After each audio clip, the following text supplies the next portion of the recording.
I'm live. Very exciting. Hello. Let me refresh and check the sound before I get into it. Wow, the sound is crystal clear. Very impressive. If you do join and there is echo, please do let me know. I apologize. There's a little bit of a gap in the thing behind me, but it's too late now. Anyhow, hope you're doing okay. It is Monday. I was absolutely not planning on doing a live stream, but I had an epiphany and I decided to come on here since it's been a while and share it with you with the hopes that it helps. If you don't follow me on my other channel, I just did a global meditation for world peace with typical skeptic podcast. You'll find it on his channel. I don't know how to put it on my channel, but it's hello whoever's here. Please say hello. Chit chat with me. Let me know if the volume and the sound is okay. It is definitely on his channel, and it's in my Patreon. And I am going into my Patreon because I've had some subscribers since I did that meditation, and I always like to go in and greet them. So as soon as I'm done here, I'm going to hop into my Patreon and do a live in there. But I did want to definitely come on here and share the epiphany that I had with you guys, because I feel it's important. I do have my notes because if you know me, I tend to stray away from the topic, and I want to stay sort of on point, but without sounding too scripted. I titled this, "We Must Look Away from That Which We Cannot Control." That title is not original from me or to me. I watched a show on Hulu. It's called Shogun. It's a Japanese show about very interesting, traditional sort of cultural show, and it is Japanese. They speak Japanese, and in that series, the main sort of female character said this phrase. She said, "We must look away from that which we cannot control." And I wanted to dive into it because between doing a meditation for world peace and me coming on here to do this live, something happened. And I didn't know I didn't know how to approach what happened. I didn't know why it happened. But it happened, and I wrote about it, and it's in my Substack. Hang on, this is all going to make sense. What happened is that I was approached by an older gentleman. I live in a building. I live in Canada. And that man, I don't know him in my building. He lives in my building. He knows of me. He knows about me. He knows that I'm from the Middle East. I guess I'm sort of a character, I guess, in my building. But he started talking to me. And he's older. He's a lot older than me.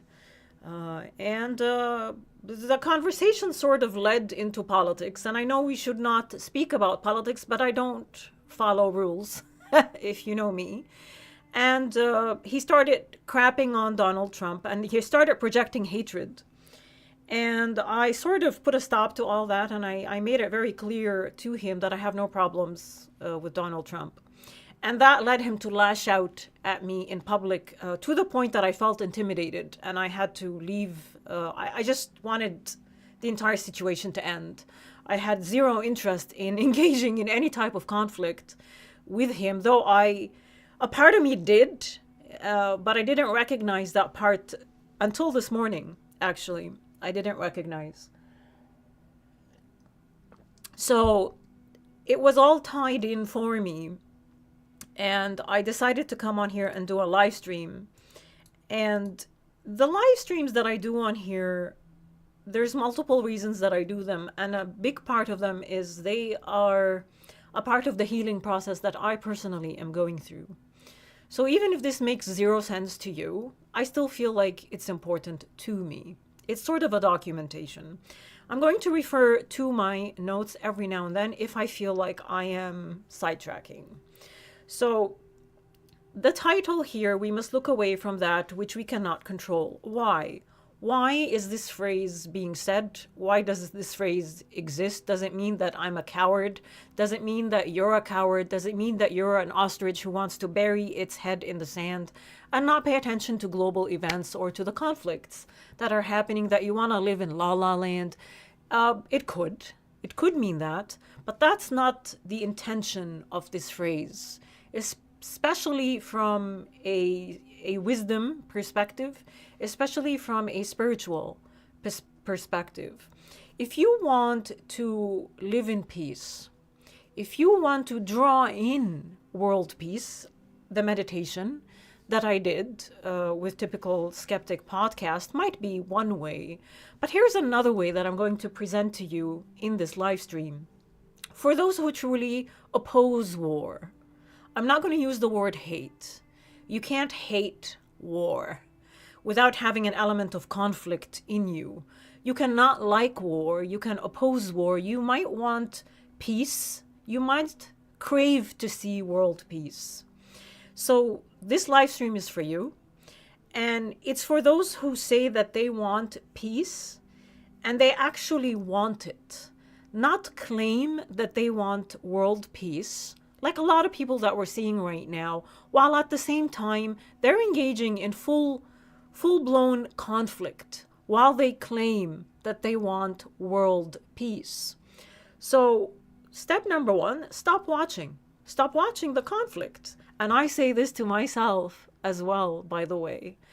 Whether be it on the news, whether be it on social media, wherever it is you plug into, wherever it is, we plug into to receive information about global events, about conflicts, about this guy fighting with that guy, about this country going to war with this guy. Oh, let's hate this president. Oh my God, let's go shit on these people. Just stop watching the conflict that is playing out in front of us on the world stage. Again, not from a place of ignorance, not from a place of wanting to bury your head in the sand, because it's really hard to miss what's happening right now. It's like it's in your face, but just because it's in your face doesn't mean that you need to subscribe to it. You can be aware of it and still have your shields up and still not exchange energy with that conflict that's happening. You can definitely be aware of it. And that's a good exercise for us to watch the conflict play on the global stage, not necessarily feed it in any way, shape, or form. Whether be it by agreeing with it or disagreeing with it. You can be aware of it. Okay, I see. All right, this is happening. Okay, got it. Hello, Tam C. We are in that phase of awakening where many will go through the acid test and will lose control of their sanity. Yes. Yep, I had a man go insane on me yesterday in my building. But I'm tying it all into this live stream because it all makes sense. And I really, truly hope that people are benefiting, from these lives. All right, so stop feeding the conflict in any way, shape, or form, energetically, stop. What's the old saying? Where your attention goes, your energy flows. So stop. And once you stop, and it will take multiple tries, you're going to falter, you're going to feel, okay, I failed, oh my God, I got sucked into it again. You're going to go have a fight with your neighbor because he supports Trump and you don't. You're going to do this, and then at some point, you're going to reach a point where you're just going to stop because you're going to be exhausted, because you will be depleted energetically, because you gave your energy to everything and everyone outside of you. Except yourself. And when you reach that point, you're going to find peace. You're going to want peace. You're going to actually mean it when you say, I want world peace.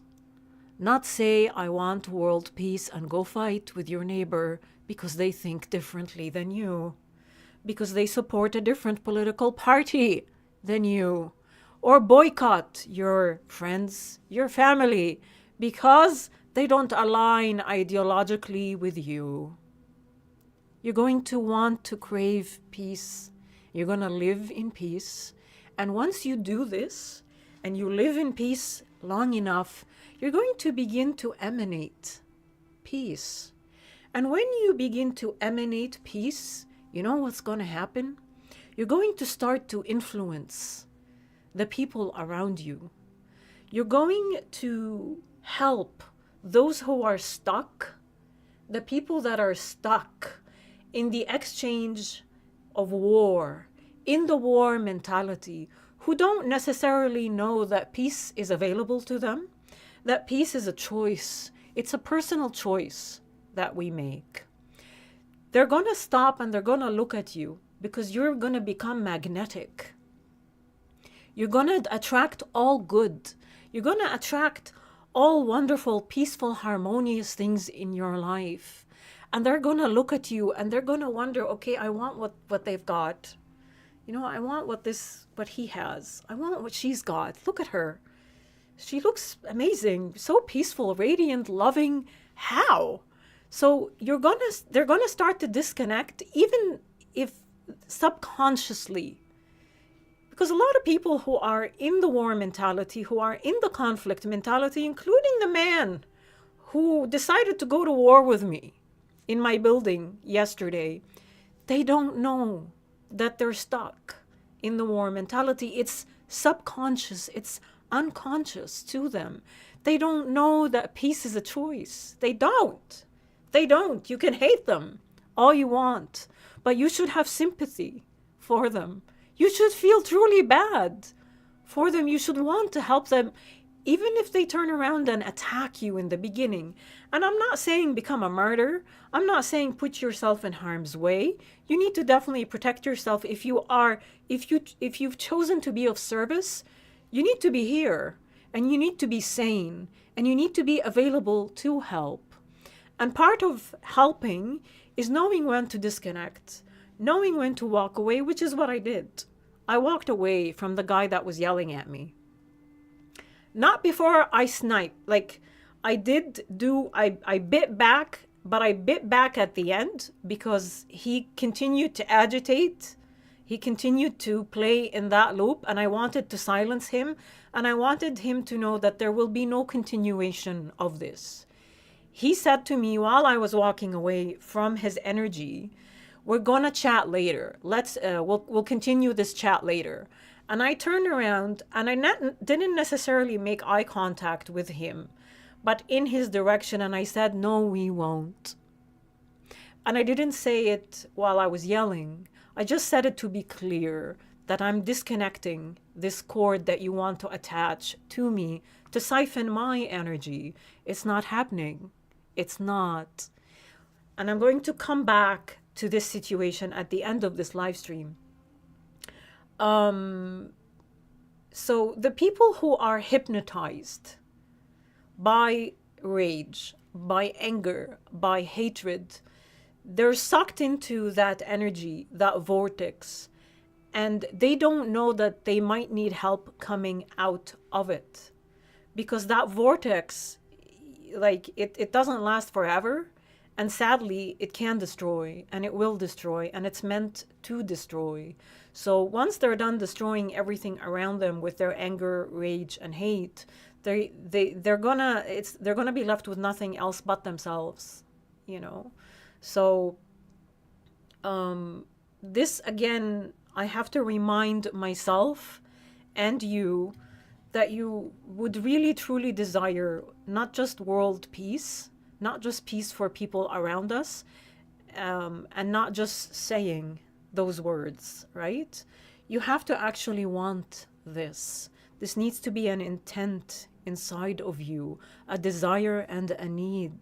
And this requires a lot of self-honesty and a lot of self-examination.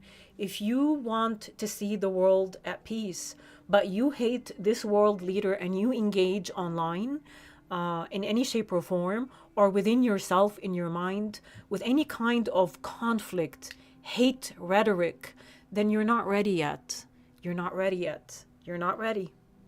The toughest experience is when the clash happens with family, where it's a checkmate situation. Yeah, but it is tough. I'm not going to tell you it's not. But you have to be, you have to lead by example, is what I'm going to say. Even if it is family, you have to take your loss and disconnect until they're ready. They might not be ready just yet for peace. They might not be ready for love. They're ready for hatred and war. That's not where you are consciously, on a conscious level. That's not where you are on an energetic level. That's not where anybody wants to be. Some people are stuck there, sadly. That's their reality. It could be a choice. I doubt it's a choice. It's an unconscious choice. It is an unconscious choice because they don't know that there's another choice. And until you show them that there is another choice, they will remain where they are. And you can't show them that there's another choice by engaging in the same energy that they are stuck in. All right. So that is, oh wow, I feel like I just said a lot. I probably said everything right there. And that's why you need to look away from that energy right now. You have to disconnect as much as humanly possible, even if it is from your neighbors, even if it is from your family, even if it is from your friends. You have to fill your own cup first with what it is that you want to bring into this world. And once your cup is full, then you can start pouring into other people's empty cups, because they will come with empty cups. People are being depleted. You're seeing it. They might be at their last, little hate-filled rant. They are exhausted, and they need to know that there are people who have been doing the work, who are ready to bring in peace, who are ready to introduce them to actual real peace, not fake peace. Not, I'm going to sit here and tell people I want world peace while I shit on this president, while I shit on those people. I hate Carney. I hate Trump. Fuck these people. Screw those people. That's not, you're contradicting yourself. You can't. You can't. You must disengage and clean yourself up a little bit before you enter the playing field again. And when you enter the playing field again, you're going to enter it differently. You're going to appear differently. And you're going to be able to create change in this game that we're playing, that we're in. So back to the man. Okay, I talked about why we must look away from that which we cannot control, not from a place of cowardice, not from a place of I don't want to know anymore and I want to hide and I want to live in a fake la-la land. Not that. You must look away in order to preserve your own energy and build what it is that you want to see in this world. And then you can re-enter with a different energy. An energy that attracts people. An energy that people are willing to let go of what they're stuck in right now because they want it. Okay, I want what they have. I just do. I don't like this anymore. I'm tired of this. I want this. This person has a lot of things going for them. I want to know their secret. And from there we build. And it's going to be a completely different world, a completely different structure. Everything is going to be different. So the man, going back to the man who started yelling at me because I didn't understand why that happened. I was very confused. I'm like, okay, I meditate, and things have been going very wrong for me, by the way. Very, very wrong. And only recently have they started to turn.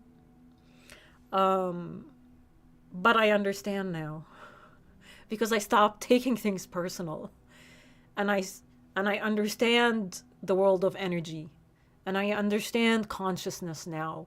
And I understand when the universe wants me to see something. So the man, thanks to him, who started attacking me, and there's a lot of characteristics about this man that I'm choosing to leave out because they're not important. But regardless of those characteristics, and regardless of what led to the confrontation that he initiated towards me, and I ended up walking away from, only to throw something back at him at the very end because I wanted to cut cords. Thanks to him, I struggled for a few hours to let go of that energy. And then after that happened, I struggled even more for a day. I struggled until this morning. I struggled. I kept playing the scenario in my head, which I know not to do, but I'm like, okay, I feel like I'm missing something. And after I got that something that was missing, I'm able to look at the situation, and I'm very grateful for this man. I was carrying hostility towards him. I was even carrying fear. I'm like, oh my God, what if I encounter him in the building? Again, what if he hurts me? What if he does this to me? I started to sink in my own vibration, right? So now I don't have those feelings anymore because I was able to, first of all, understand where he's coming from and that he's stuck. And I'm able to have sympathy for him rather than hatred, anger. And as much of as an angry man that he is or was, his light, because he does carry a light, and I cannot deny that, his light showed me my shadow, where I still have a shadow. And I accept that, and I have made peace with that aspect of myself, which was in pain, which was in fear, which came from limitation, and it needed to be seen, and it needed to be released.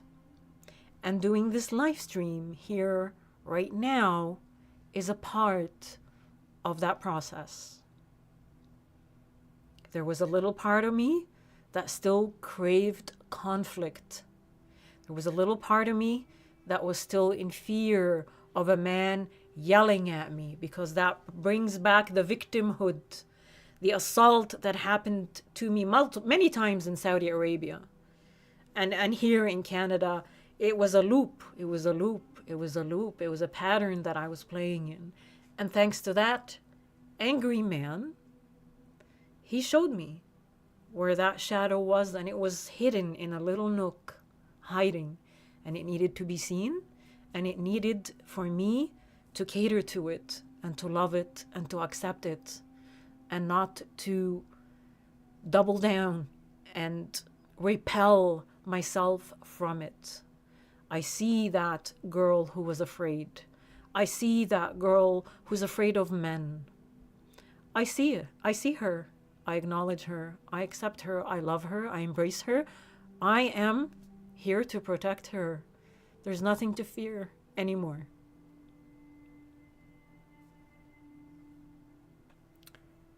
Yep.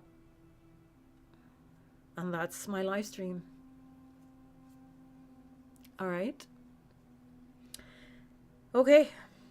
I think that's what I wanted to say. I'm going to go. If you have any questions, let me know. There's 2 people watching, or 3 people watching. Please feel free to share your thoughts, your whatever. And I'm going to finish up here, take a little break, and then I'm going to go into my Patreon. And I'm going to discuss, because a lot of people don't know what to do when they meditate. Okay, so I sat down in solitude and I quieted my mind, and now what? I'm just going to give a little formula for what it is I do. And it's also a formula that, it's funny, I started doing it before I read about it in my Sufi spiritual textbooks that I'm studying. I'm on my 9th book of 12. I just stumbled upon it yesterday and I'm like, that's incredible. That's exactly what I do. So it was very reassuring. So I'm going to go into my Patreon and I'm going to just discuss that in there. If you have any questions, please feel free to put them right now, or any comments before I finish off.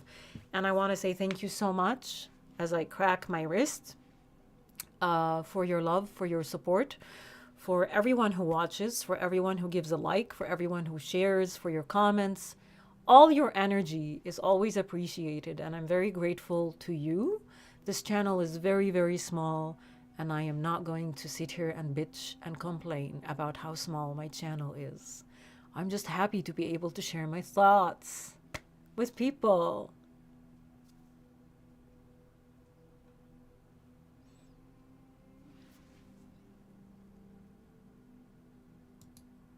All right, beautiful people. Namaste. Oh, not yet. Not namaste yet. I only still find it difficult to maintain my calm when I am physically hurt. Well, physical pain is a whole different ballgame. Where I am an empath, I perceive not just energy, but pain probably 400% more than the average person. I'm getting there. I'm a lot better than I used to be. But it's a lot of work. It's a lot of work that you have to do on yourself, Tam. It's a lot of work. Because when your vessel is hurt, or when your vessel has pain, you should still be able to withdraw your energy from that area. I'm not saying that you need to ignore it, because sometimes physical pain, you need to go see a doctor. There might be a problem that your body is also, it communicates with you. So you need to listen to it rather than complain. Oh, I'm in pain. Oh my God. Oh my God. I mean, don't do that. You know what I mean? Don't become a drama queen because you're in pain. But rather, focus on what this pain is trying to tell you. If you can't resolve it within yourself, of course, seek help. But without the drama. Without the drama. I hope that helps, Tamsi. All right. Off I go. Everything's cracking today. I just cracked my neck. Namaste.